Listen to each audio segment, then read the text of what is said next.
because the region that I come from, which is Central America, the 5 smallest countries of all our region, Guatemala, El Salvador, Nicaragua, Honduras, and Costa Rica, right now, 2 of them, Nicaragua and El Salvador, are ruled by socialism of the 21st century. So how can I negotiate as a bloc when I have 2 countries that are not willing to open to free trade? And for these 3 ways to work, you need to understand something about Latin America. I had 2 slides, 2 pictures, if we could put them on, please. The first thing is Latin America has always been ruled by dictators. Then Fidel Castro comes in, and he is successful in making a Marxist guerrilla. In the moment that Castro comes in and he makes a Marxist guerrilla, all the countries in Latin America start copying and pasting that model. You had Marxist guerrillas everywhere, Guatemala, Nicaragua, Peru, trying to do the same thing as Castro, financed by the Soviet Union and with the intelligence of Cuba. 1989 comes, the Soviet Union collapses, and the left Marxist wing of Latin America, the socialist sectors, they are in trouble, because now they don't have the money of the Soviet Union to keep on going with these violent guerrillas, but they still want to come to power.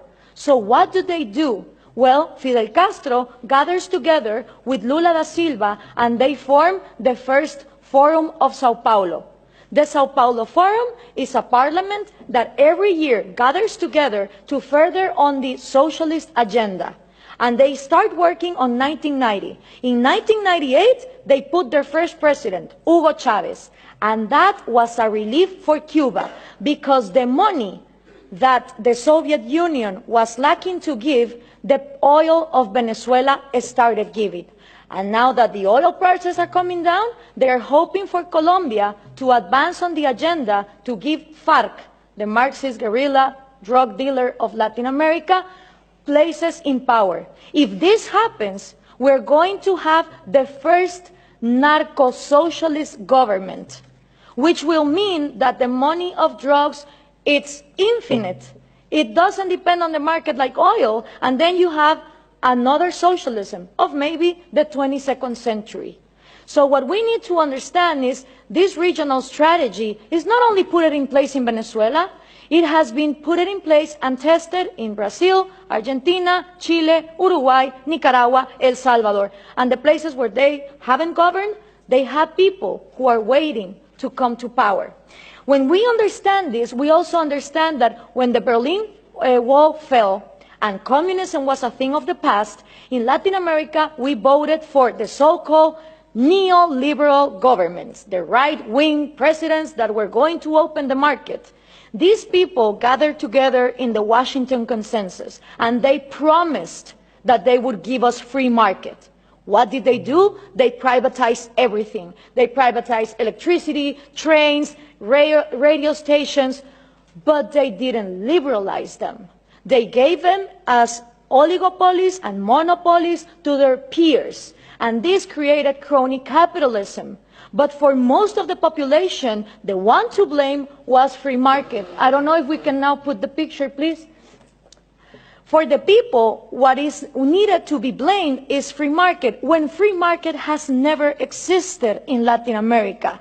So it's always blaming the government, but expecting more government to come in and solve the problem, like this picture shows here.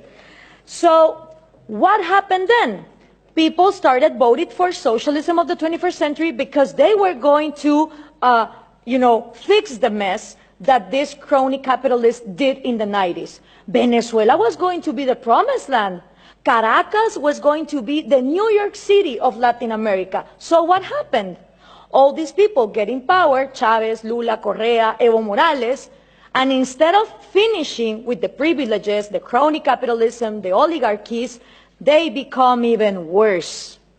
So why is this good news to us? Because people in Latin America don't know what to do. They tried with the right wing, and they think that too much of a free market failed, and then they tried for socialism of the 21st century, and it turns out that it didn't end poverty, it multiplied it. So right now, it's a great and excellent opportunity for people like us, for people who really defend liberties and freedom, not only economic liberties, but also individual liberties.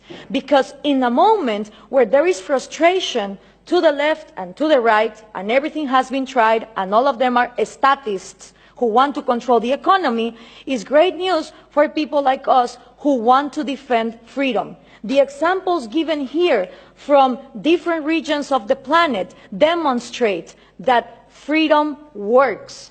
So what we need to input from Europe to Latin America is the right messages. Those messages include that Scandinavia is not socialist, that we need trade more than aid, and in order for institutions to follow up, it's not about material equality, it's about equality under the law and the rule of law. Thank you very much.